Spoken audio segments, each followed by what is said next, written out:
विश्वानि देव सवितरुदुरितानि परासो यद्भद्रं तन्नयासु वः। ॐ भद्रं कर्णेभिः शृणुयाम देवा भद्रं पश्येमाक्षिभिर्यजत्राः स्थिरैरङ्गैस्तुष्टुवांसुस्तनूभिः व्यसेम देवहितं यदायुः। वेद प्रेमियों सुधी श्रोताओं, संप्रति हम सब ऋग्वेद के तीसरे मंडल के 17वें सूक्त के व्याख्या प्रयोजन से उसमें प्रवेश कर रहे हैं। इस सूक्त में कुल 5 मंत्र हैं। छंद त्रिष्टुप, मंत्र दृष्टा ऋषि, कठ वैश्वामित्र और देवता अग्नि हैं। इस ऋग्वेद के तीसरे मंडल के 17वें सूक्त के पहले मंत्र का शीर्षक है यज्ञ कर्म के संपादक महिमा मंडित अग्निदेव। अब संबंधित मंत्र का सर्वप्रथम सस्वर पाठ हो जाए।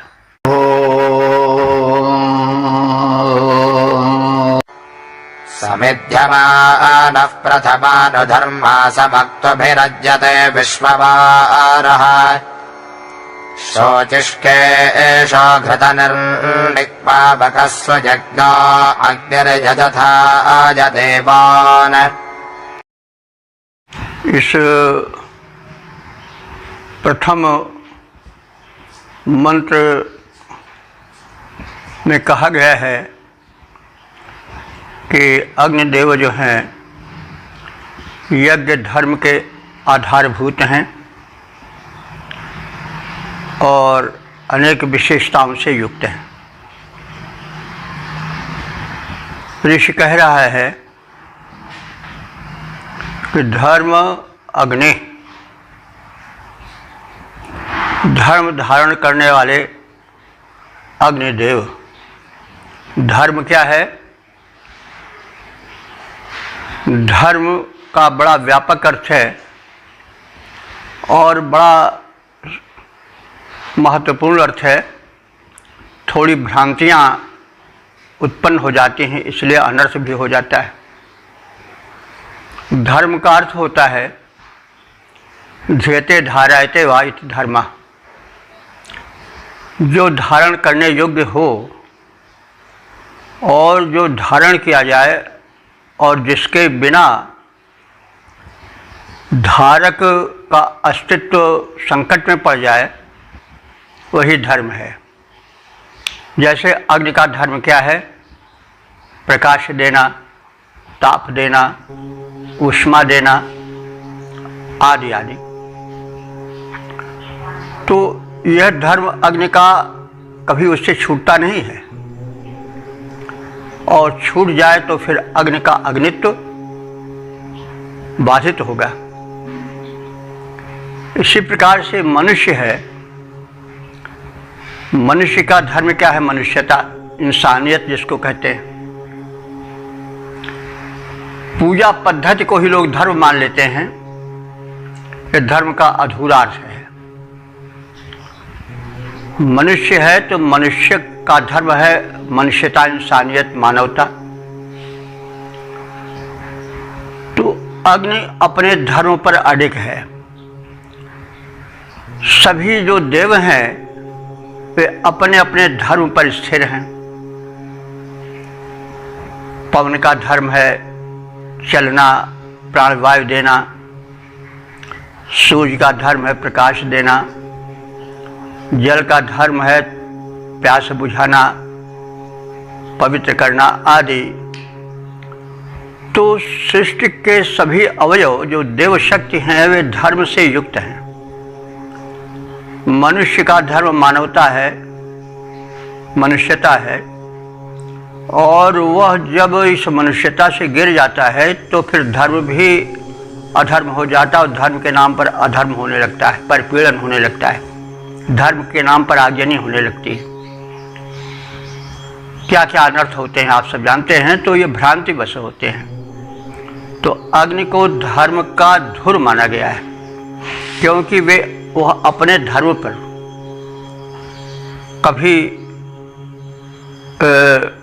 उससे अलग होने की चेष्टा नहीं करता है। प्रकाश देगा, ताप देगा, और वो आदिकाल से और अब तक और आगे भी होता रहेगा। तो इसलिए अग्नि को कहा गया है धर्म, धर्म का साक्षात स्वरूप। उस अग्नि के शोचिष केश, इसमें थोड़ा अलंकारिक प्रयोग है। अग्नि के केश हैं, जटाएं हैं, वो क्या हैं? दीप्तियां, शोचिष। शोचिष माने दीप या ज्वाला। अग्निदेव के केश जाल उसके ज्वाल जाल हैं। विश्ववारह, अग्नि अपनी महत्ता के कारण, विश्ववारह माने विश्व माने संपूर्ण, वारह माने वर्णीय, संपूर्ण जनों द्वारा वर्णीय है, स्वीकरणीय है, पूज्य है। समिध्यमाना, यह जो अग्निदेव हैं यज्ञवेदी में, ये समिध्यमान माने प्रज्वलित होते हैं, तेजस्वी बनते हैं। किससे? घृत, घृत की आहुति पा करके। और ये निर्णिका माने पवित्र हैं, पावक हैं, और सुयज्ञ माने शोभन, यज्ञ कर्म कराने वाले हैं। प्रथमा अनुसमिध्यमाना, ये यज्ञ कर्म के प्रारंभ होते ही सर्वप्रथम समिध्यमाने, समिध्यमाना माने प्रज्वलित हो जाते हैं। यज्ञ प्रारंभ होने के पहले अग्निदेव का ही प्रज्वलन होता है। और आप व्यापक अर्थ में लें तो अग्नि जो है वो किसका प्रतीक है? प्रकाश का, ऊर्जा का स्रोत है। तो किसी भी शुभ कर्म में ऊर्जा की, शक्ति की, प्रकाश, ज्ञान की आवश्यकता होती है। तो हम यदि हम माने कि यज्ञ वैशेषतमम कर्म, जितने उत्तम कर्म हैं सब यज्ञ हैं, तो वही कर्म के लिए तो शक्ति की आवश्यकता है, ऊर्जा की आवश्यकता है। और ऊर्जा शक्ति का स्रोत कौन है? अग्नि। तो इसलिए अग्निदेव बड़े महत्व के हैं, और वे ही प्रज्वलित होकर के देवान यजथाय, देवों को बुलाते हैं यज्ञार्थ, और वे प्रज्वलित हो जाएं पूर्ण रूप से। इसलिए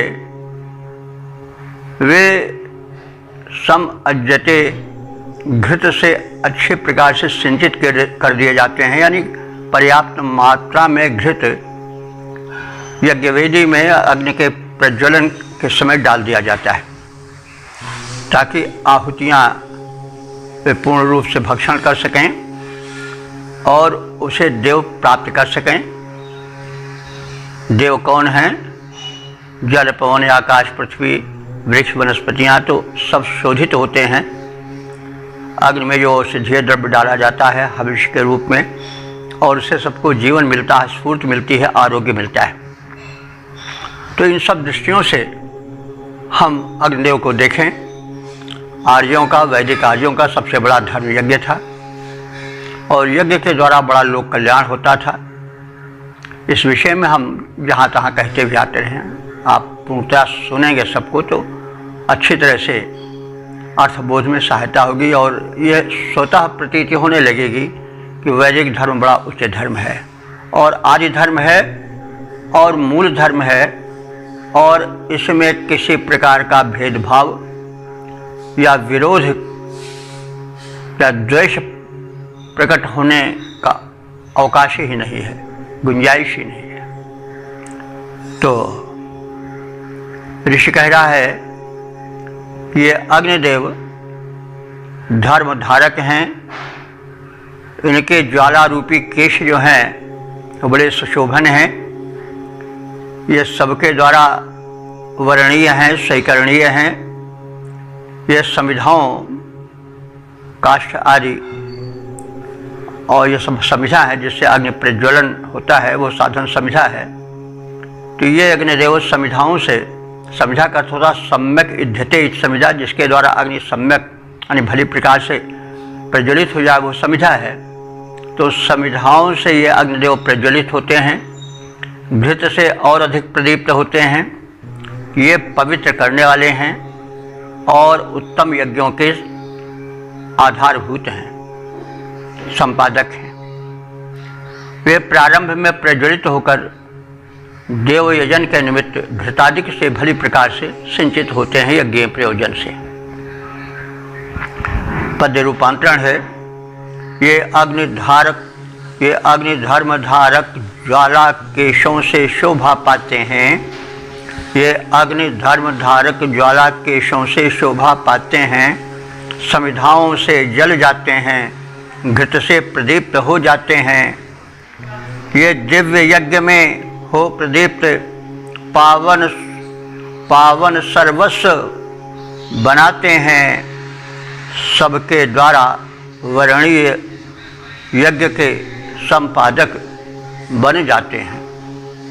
ओम वेद प्रेमियों, सुधी श्रोताओं, संप्रति हम सब ऋग्वेद के तीसरे मंडल के 17वें सूक्त के दूसरे मंत्र की व्याख्या में प्रवेश करने जा रहे हैं।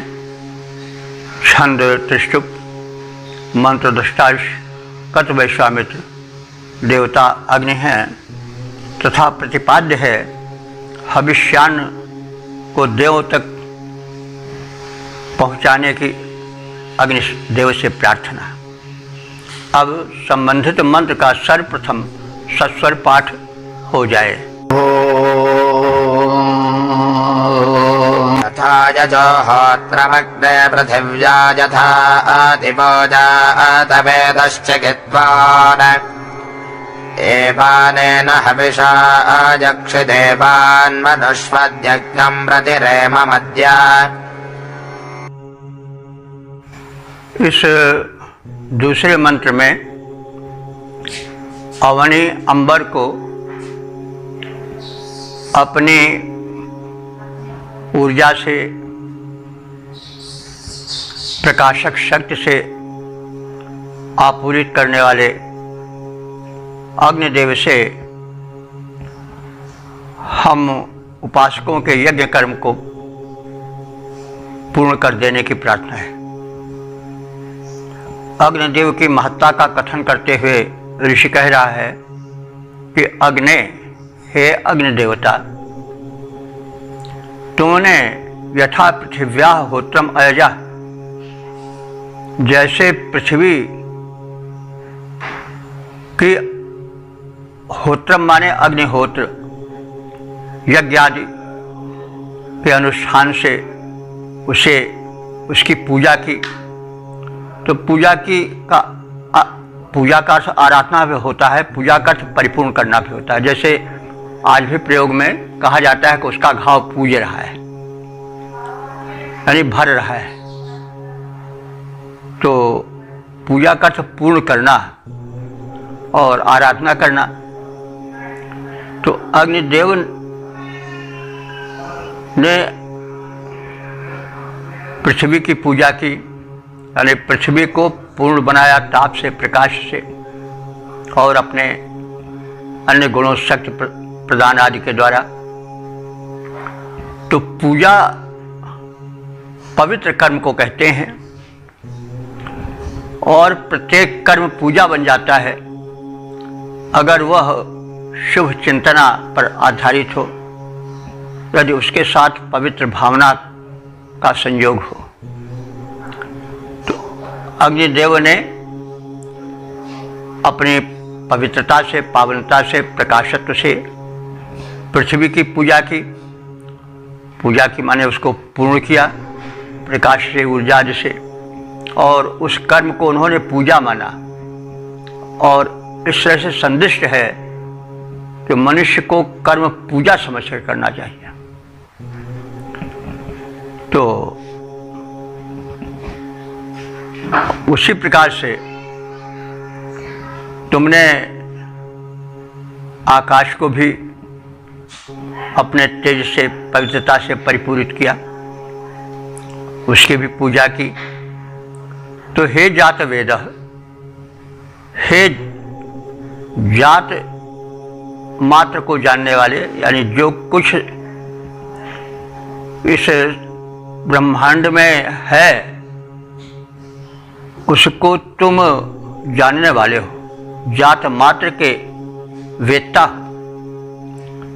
इसी कारण से अग्नि को जात वेद भी कहा जाता है। हे जात वेद, हे संपूर्ण उत्पत्ति के ज्ञाता सर्वज्ञ अग्नि देवता, तुम चिकित्वान, कित कहते हैं ज्ञान को, चिकित्वान माने सर्वोत्तम ज्ञान के निधान हो, परम विद्वान हो। यथा दिवह, यथा माने जैसे, दिवह माने द्युलोक को, आकाश लोक को तुमने पूजित किया, पूजित किया। तथैव उसी प्रकार से अनेन हविषा, इस हविष्यान द्वारा जो मैं आपको समर्पित कर रहा हूँ, आहुति रूप में प्रदान कर रहा हूँ, इसके द्वारा देवान यक्ष, तुम देवताओं की भी पूजा करो, यानी उनको भी परिपूरित कराओ, उनको भी शक्ति संपन्न बनाओ, यज्ञ भाग उन तक पहुँचाओ। ये तो सर्वविदित है कि अग्नि देव जो कुछ ग्रहण करते हैं हविष्यान रूप में, उसको अपने ज्वाला जिह्वा द्वारा खा करके फिर उसका वितरण करते हैं। किसे? देव शक्तियों को। और देवता लोग यज्ञ से ही पुष्टि पाते हैं, शक्ति पाते हैं।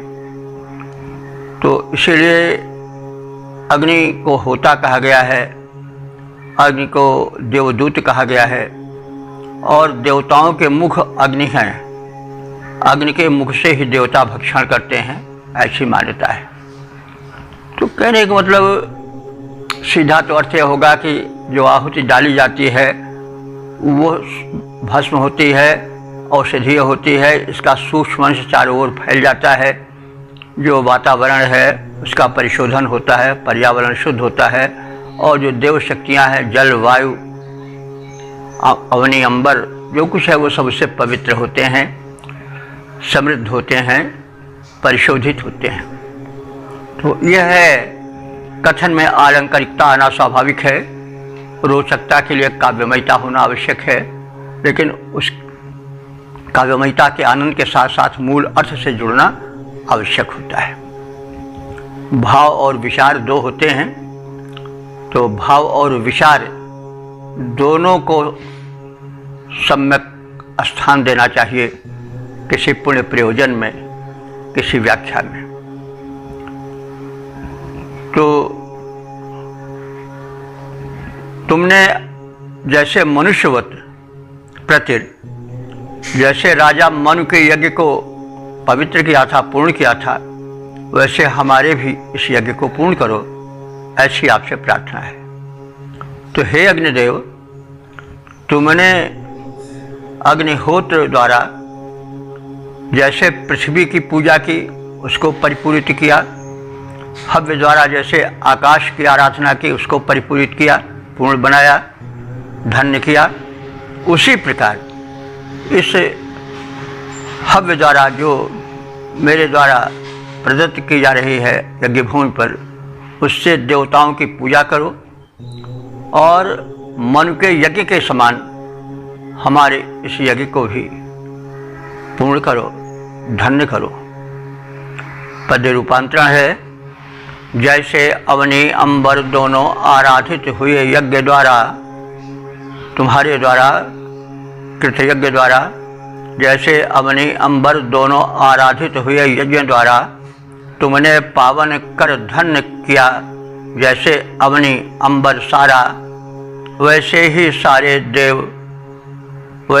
सारे देवों को हे अग्नि करो आहुति प्रदान, यह यज्ञ हमारा पूर्ण करो, मनुदेव यज्ञ के ही समान।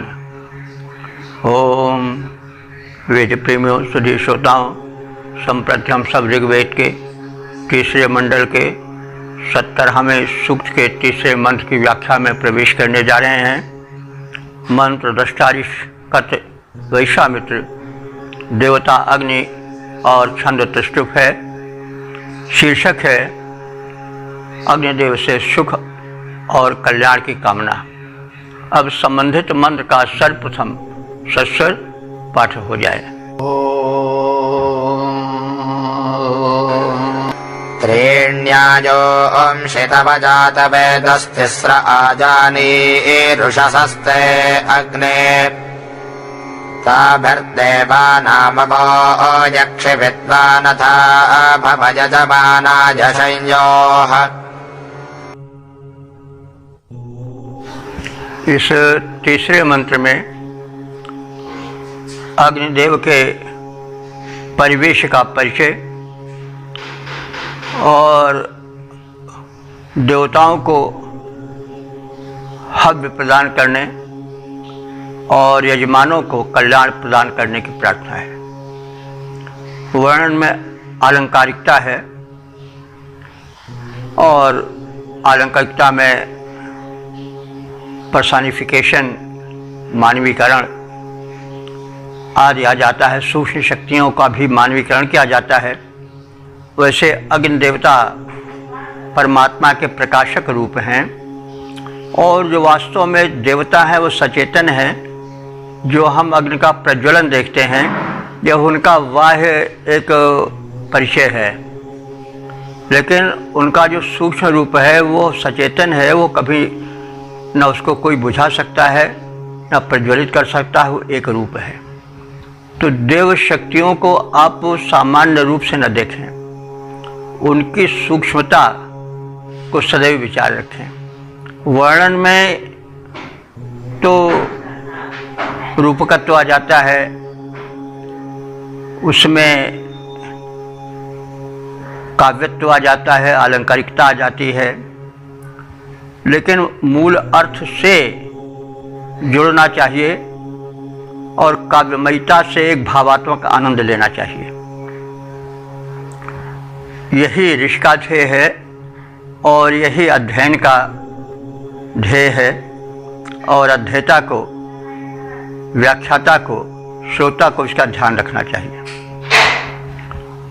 तो अग्निदेव को जात वेद कहा जा रहा है क्योंकि वे जात माने संजात, संपूर्ण उत्पन्न ब्रह्मांड के वस्तुओं को, प्राणियों को जानते हैं, सर्वज्ञ हैं। तो उन्हें ऋषि संबोधित कर रहा है कि हे जात वेद, हे अग्नि, हे जात मात्र को जानने वाले सर्वज्ञ अग्रगण्य देव अग्नि, तव तीन आयुष, तुम्हारे 3 प्रकार के आहार हैं। आयुष माने आहार, क्योंकि आयु जो है वो आहार पर चलती है। आहार न हो तो आयु कैसे रहेगी, जीवन कैसे रहेगा।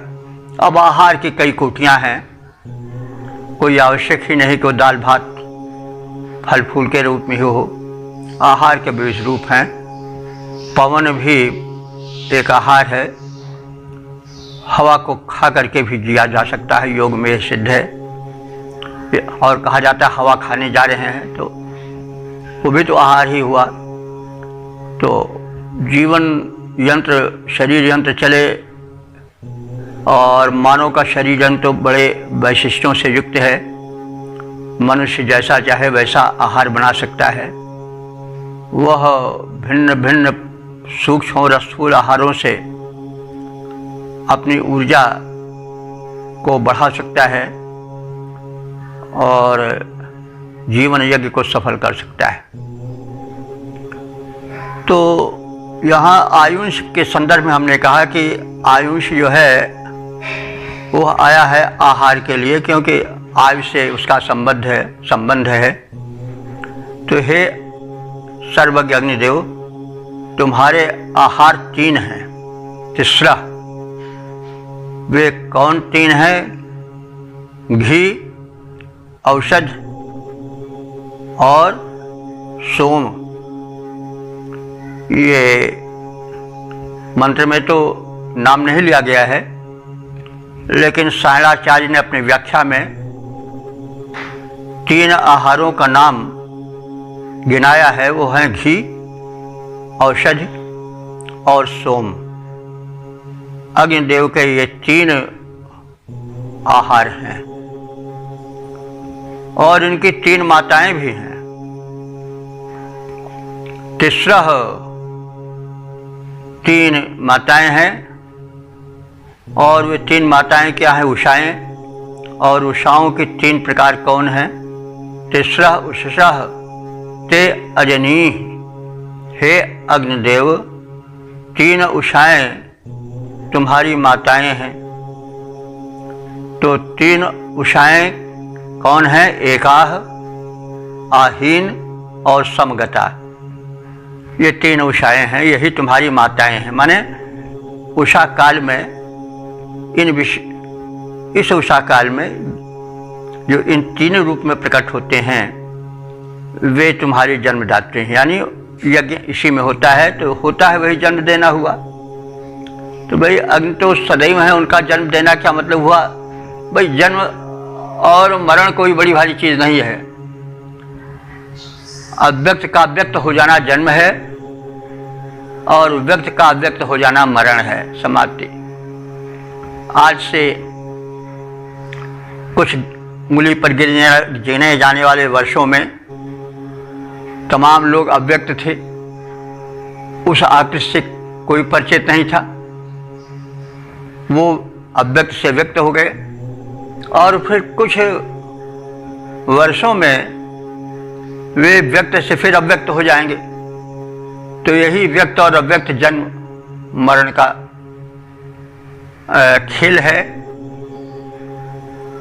जिसके सही रूप को न जान पाने के कारण लोग भ्रम बस शोक चिंता आदि से भय से निरंतर कंपित रहते हैं। इसी को गीता में कहा गया नहीं?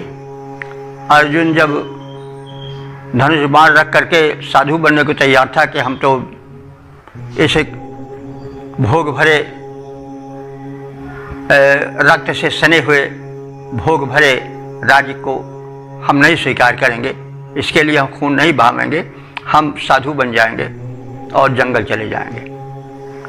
तो उन्होंने यानी कृष्ण जी ने तब बताया कि भाई ये तो जिसको तुम जन्म मरण मान रहे हो वो तो एक खेल है, अव्यक्त से व्यक्त होना, व्यक्त से अव्यक्त होना। अव्यक्तादीन भूतानि व्यक्त मध्यानि भारत, अव्यक्त निधान देव तत्र का परिदेवना। उसमें परिदेवना माने शोक करने की क्या आवश्यकता है, छाती पीटने की क्या आवश्यकता है? अरे भाई देखो, अव्यक्तादीन भूतानि आदि, पहले तो सारे भूत जो है दिखाई पड़ रहे हैं, प्राणी सब अव्यक्त थे, कोई नहीं दिखाई पड़ रहा था। व्यक्त मध्याह्न भारत, थोड़ी देर के लिए बीच में प्रकाशित हो गए, व्यक्त हो गए और फिर ये अव्यक्त हो जाएंगे। ये चेहरे जो दिखाई पड़ रहे हैं या संसार जो दिखाई पड़ रहा है, ये हरदम नहीं रहेगा, फिर अव्यक्त हो जाएगा। तो जन्म मरण का यही तो मतलब है।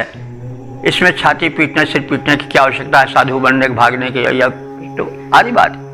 तो वही बात कही जा रही है, दार्शनिकता है। दार्शनिकता मतलब गंभीर चिंतन है। तो उसी बात को यहाँ भी कहा जा रहा है, बल्कि इसी बातों से प्रभावित होकर के सारी बातें निकली हैं। वेद ही से तो सब कुछ धर्म निकला है, वेदो खिलो धर्म मूलम। तो कहा जा रहा है कि तुम्हारी 3 प्रकार की उषाएं जो हैं वो माताएं हैं। वे कौन है? एका, अहीन और समगता। और तभी यज्ञ प्रारंभ होता है उषा काल में। तो उनके साथ तुम देवताओं को हव्य प्रदान करो। तो ताभि अवह देवा देवानम यक्ष, तो इन्हीं उषाओं में तुम देवानम माने देवताओं को, यक्ष माने हव्य प्रदान करो, आवाह। देवानम यक्षी, उन देवताओं के लिए तुम हव्य प्रदान करो। अथ माने तब तदनंतर विद्वान, हे ज्ञानी अग्निदेव, यजमानाय शम योह भव, यजमान के लिए सुख कर कल्याण के हेतु बनो। शम माने कल्याण, यो माने रक्षण या सुख, तो शम योह माने सुख कर और कल्याण प्रद, भव माने हो जाओ,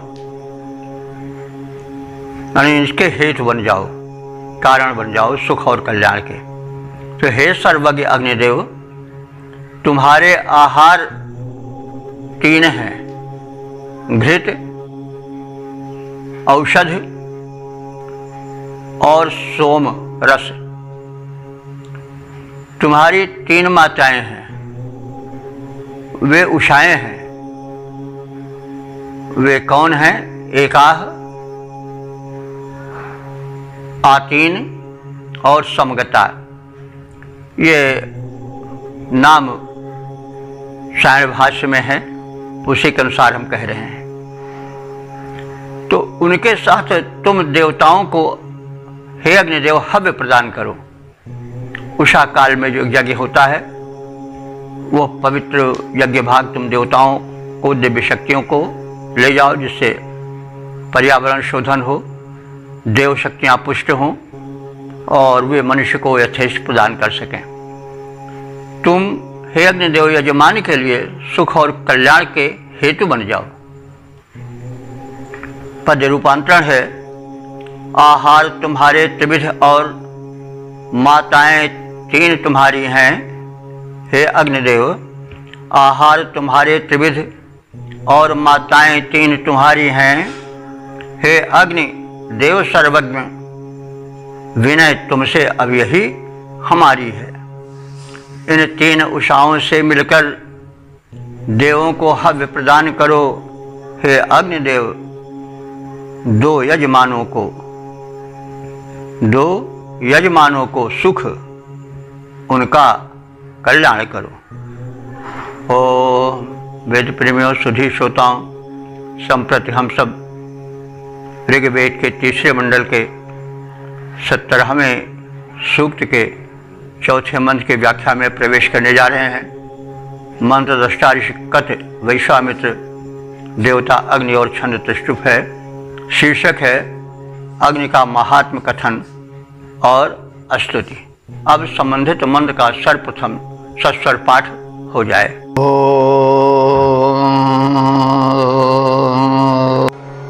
अग्निं स्वदेतिं सदृशं गृणन्तो नमस्यामस्त्वेड्यं जातवेदः त्वान्दोतमरतिं हौजवाहं देवा अगृण्वन्नमृतस्य नाभिम्।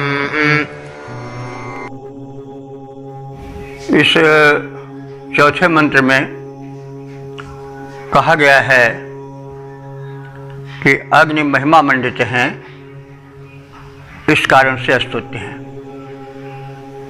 और संदेश है कि कोई स्तुत्य पूज्य बनना चाहता है तो अपने को महिमावान बनावे, अपना वजन बढ़ावे। तो अग्निदेव की पूजा इसलिए होती है कि वे महिमा मंडित हैं। उनके वैशिष्टों का कथन हो रहा है। हे अग्नि देवता, तुम सुदीतिम, सुदीतिम माने सुंदर दीप्ति वाले हो, सुदर्शन हो, और वही सुदर्शन, सुदर्शन शोभन दिखाई देने वाले हो, सुदीतिम सुंदर दीप्ति वाले हो। ईड्यम, ईड्य माने स्तुत्य, प्रशंसित, प्रशंसा योग्य हो। तो हे अग्निदेव, तुम सुदीप्त हो, सुदर्शन हो और स्तुत्य हो। और अतिम हव्यवाहम, और तुम कैसे हो? अरथ अरति माने अनासक्त, रत कहते हैं आसक्ति को, तो औरति माने अनासक्ति। तो अनासक्त एक बहुत बड़ा गुण है जो श्रेष्ठ साधक में होता है। प्रत्येक व्यक्ति कहीं न कहीं आसक्त रहता है। आसक्त का मतलब हुआ कि बुरी तरह से उलझा रहता है, और अधिकांश लोग धन कमाने में, पुत्र परिवार में आसक्त रहते हैं, और उस अनुचित आसक्त के कारण अकृत्य भी, कुकृत्य भी कर डालते हैं। तो आसक्ति अगर ठीक है तो परमात्मा में ठीक है, शुभ कर्मों में ठीक है। तो जो अग्नि के लिए यहाँ विशेषण है अरत शब्द, वह इस अर्थ में है कि अग्निदेव अनासक्त हैं।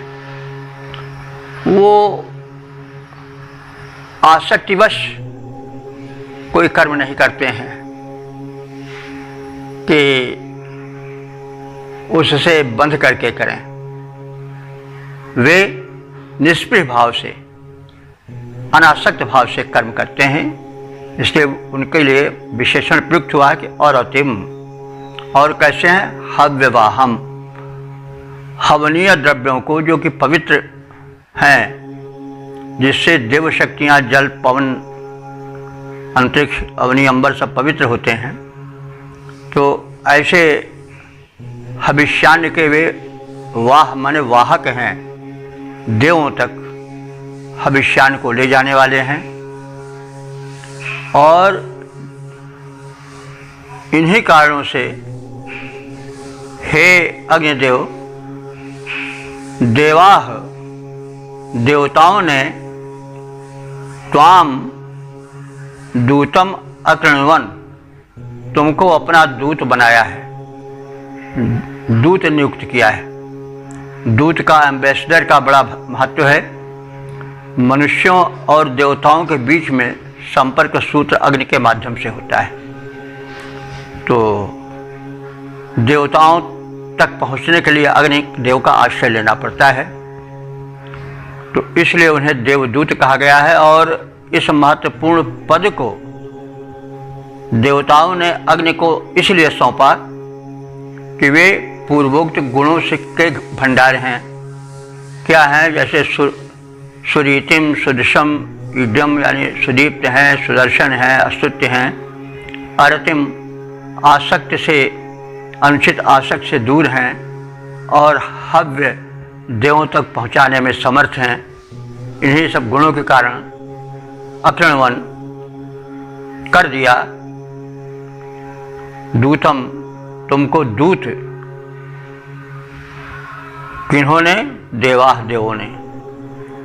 तो अनासक्त हव्यवाह तुझ अग्नि को देवों ने दूत बनाया तुम्हारी महत्ता के कारण। जात वेद, हे ब्रह्मांड के समस्त वस्तुओं का ज्ञान रखने वाले जात वेद अग्नि, अमृतस्य नाभि, तुम अमृत की नाभि हो। नाभि माने केंद्र। आप सब जानते हैं कि शरीर के मध्य भाग में नाभि रहती है। शरीर जितना ऊंचा नाभि के ऊपर होता है उतना ही नीचे नख तक होता है। तो नख शिख के मध्य में जो भाग है वो नाभि भाग होता है। तो तुम अमृत की नाभि हो, इसका अर्थ हुआ कि अमृत के केंद्र हो। हे अग्निदेव, तुम अमृतस्य नाभि, अमृत के नाभि हो। और एतादृशम तुम, इस प्रकार से तुझको, एतादृशम त्वाम, इस प्रकार से तुझको, गृणन्तः, हम तुम्हारे उपासक स्तुति से तृप्त करने की चेष्टा करते हैं। अस्तुत्य हो क्योंकि तुम्हारे गुण ऊपर कहे गए हैं। तो हम मानो तुम्हारे इन्हीं गुणों से अभिभूत हुए तुम्हारी महिमा को कहते हैं, तुम्हारी स्तुति करते हैं, तुम्हें महिमामंडित करते हैं। तो हे सर्वज्ञ अग्निदेव, तुम शोभन, दीप्तयुक्त, सुदर्शन और स्तुत्य हो, प्रशंसनीय हो। तुम अमृत के केंद्र हो। हे अनासक्त हव्यवाह, देवों ने तुम्हें तुम्हारे दुर्लभ महिमा मंडित रूप के कारण दूतत्व प्रदान किया है। तुम्हें मनुष्य और देव शक्तियों के मध्य संबंध स्थापित करने वाला महत्वपूर्ण पद देवदूतत्व को प्रदान किया है। हम तुम्हारी स्तुति करते हैं क्योंकि तुम स्तुत्य हो। पद रूपांतरण है स्तुति के योग्य, सुदर्शनीय, अतिशोभन, दीप्ति तुम्हारी है। हे अग्निदेव, तुम स्तुति के योग्य, सुदर्शनीय, अतिशोभन, दीप्ति तुम्हारी है। जितनी भी निर्मित जग में है, जितनी भी निर्मित जग में है, वह ज्ञान परिधि में सारी है। तुम अमृत केंद्र हो, तुम अमृत केंद्र हो, अनासक्त, तुम हव्यवाह, तुम देवदूत। हे अग्निदेव, हम सब मिलकर करते तेरी स्तुति प्रभूत। ओम। वेद प्रेमियों, सुधी श्रोताओं, संप्रति हम सब ऋग्वेद के 3 मंडल के 17वें सूक्त के 5वें मंत्र की व्याख्या में प्रवेश करने जा रहे हैं। इस मंत्र के दृष्टा ऋषि कत वैश्वामित्र, देवता अग्नि, छंद तस्तुप है, शीर्षक है महिमा मंडित अग्निदेव की स्तुति। अब सर्वप्रथम संबंधित मंत्र का सस्वर पाठ हो जाए।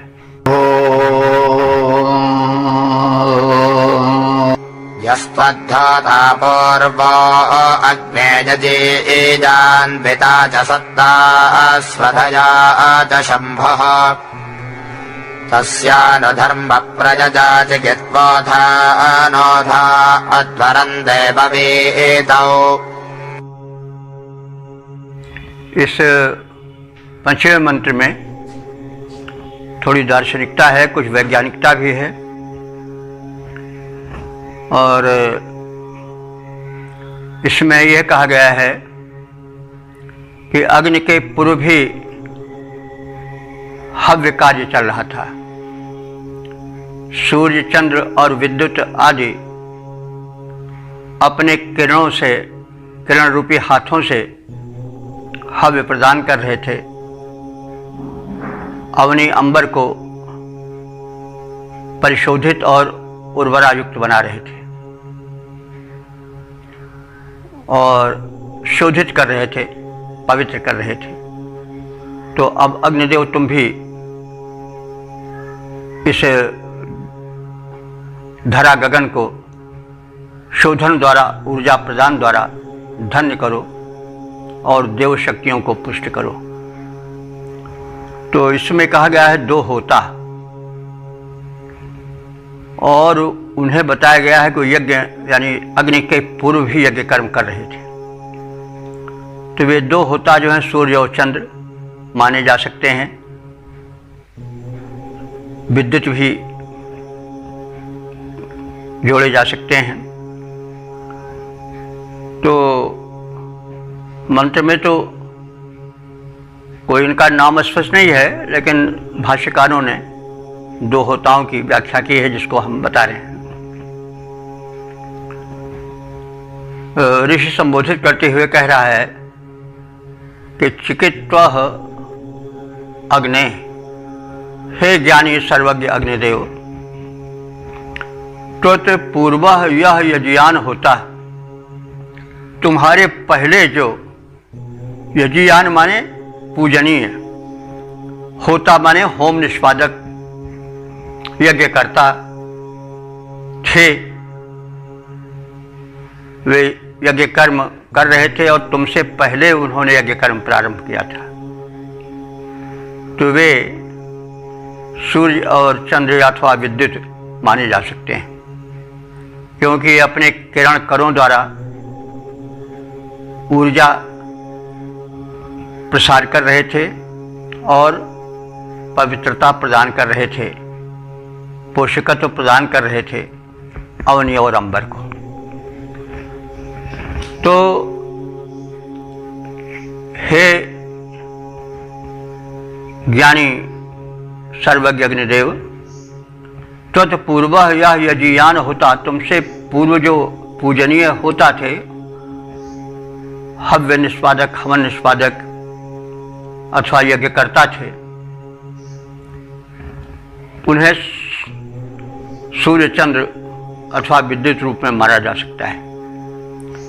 ये द्विता स्वधया सत्तांश सत्ता शंभु, ये उत्तम और मध्यम नामक दो स्थानों पर स्वधा के साथ यानी हविष्यान्न के साथ लोक कल्याण के लिए बैठे हुए थे। तो अब दो स्थान कौन है? द्युलोक जिसमें सूर्य हैं और दूसरा लोक अंतरिक्ष लोक जिसमें चंद्र और विद्युत हैं स्थित। इन दोनों स्थानों से ये जो तुमसे पूर्व के होता थे, होम निष्पादक थे, वे यज्ञ कर्म कर रहे थे, आहुति डाल रहे थे अपने किरण कणों द्वारा और वायुमंडल को, भूमंडल को ऊर्जा प्रदान कर रहे थे, उसका शोधन कर रहे थे। तो हे अग्नि, अब तुम भी उस क्रम को अक्षुण्ण रखो और इस भूमंडल पर अग्नि कर्म का अर्थात आहुति प्रदान का, यज्ञ कर्म का विकास और संरक्षण होता रहे, कल्याण का प्रसाद वितरित होता रहे। तो इसलिए तुम भी जो है वह यज्ञम कुरु, यज्ञ कृत्य करो लोक कल्याण के लिए। अथ न अध्वरम देव वीतये धा, और तदनंतर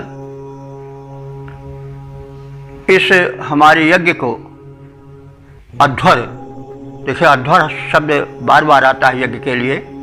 इससे ध्वर माने हिंसा रहित यज्ञ, जिसमें किसी प्रकार की पीड़ा या कष्ट न पहुँचे, ऐसे जो हमारे यज्ञ हो रहे हैं उसमें तुम प्रथम बनो, उसके तुम पृथक संपादक बनो, निष्पादक बनो, होता बनो, यज्ञ कर्म निर्वाहक बनो और हमारे यज्ञ को पूर्ण करो और यज्ञ भाग को देवताओं तक पहुँचाओ और देवताओं के प्रसन्नता के लिए हमारे प्रदत्त जो हविष्यान्न है उनको ग्रहण करो, क्योंकि यज्ञ के माध्यम से ही देवताओं को हव्य सामग्री पहुंचाई जाती है, उसके सूक्ष्म अंश को देवताओं तक भेजा जाता है और उसी से देव शक्तियाँ तृप्त होती हैं और शक्ति संपन्न बनती हैं।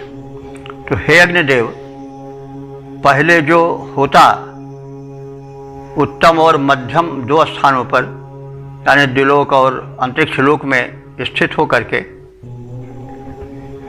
सुखपूर्वक यज्ञ धर्म का निर्वाह कर रहे थे, उसी का अनुगमन करते हुए संप्रति तुम भी भूमंडल पर यजन कर्म संपन्न कराओ।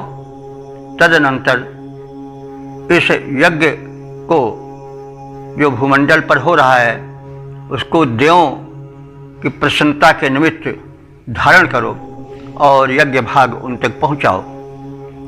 तो दो होता, जैसे हमने पहले कहा, ये सूर्य और चंद्र माने जा सकते हैं, विद्युत भी कहा जा सकता है।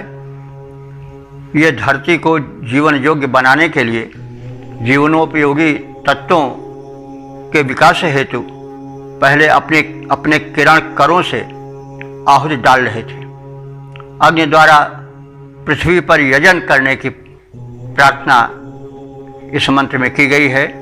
ये पूर्व परंपरा का अनुसरण करते हुए यज्ञ कर्म का विधिवत संपादन करें, उसे पूर्ण करें, ताकि जल वायु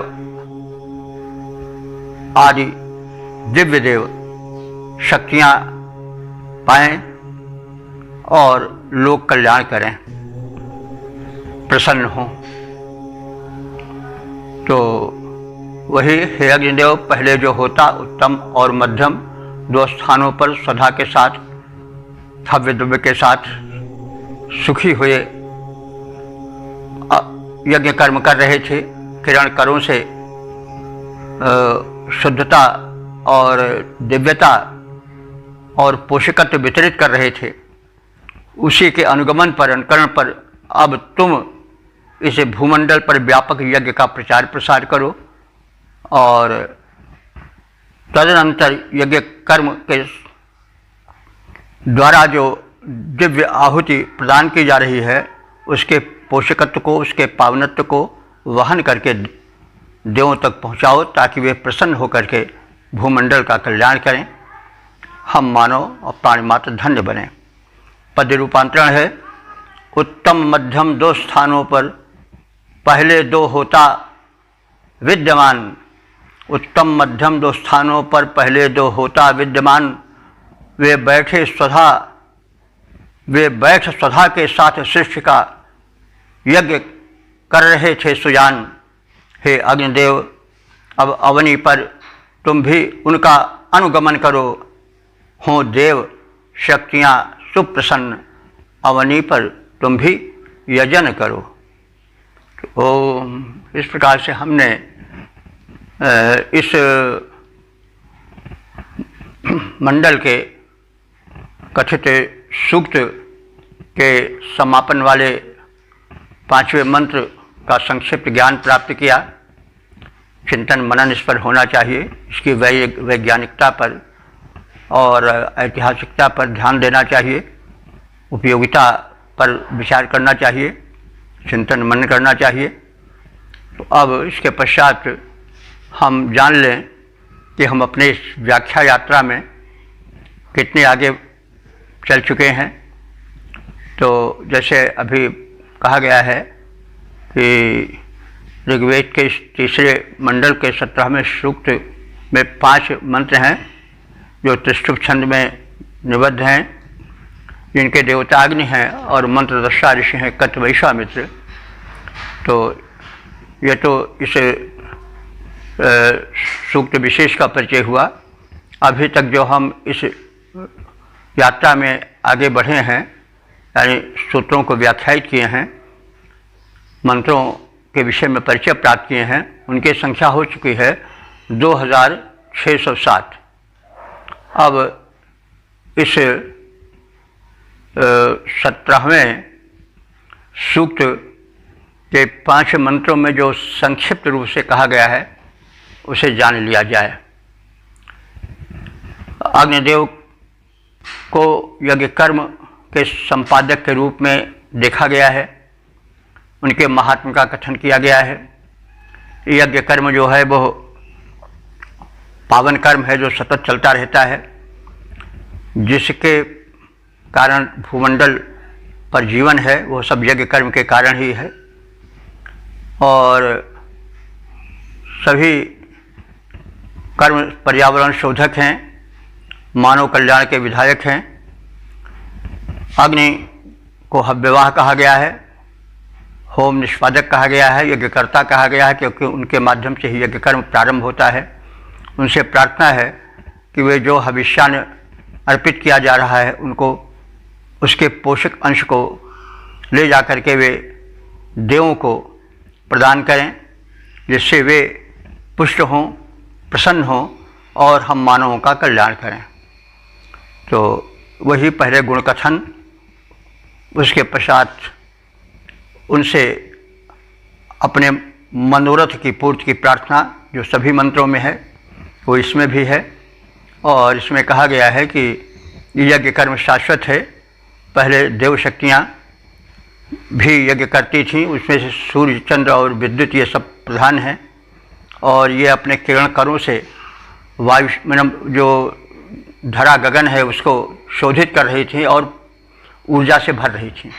वही ऊर्जा जो है वो धरती में संचित हुई और वायुमंडल में भर गई, और उसी ऊर्जा से प्राणी प्राणवान बने और शक्ति संपन्न बने। उनके लिए कल्याण की चादर चारों ओर बिछ गई।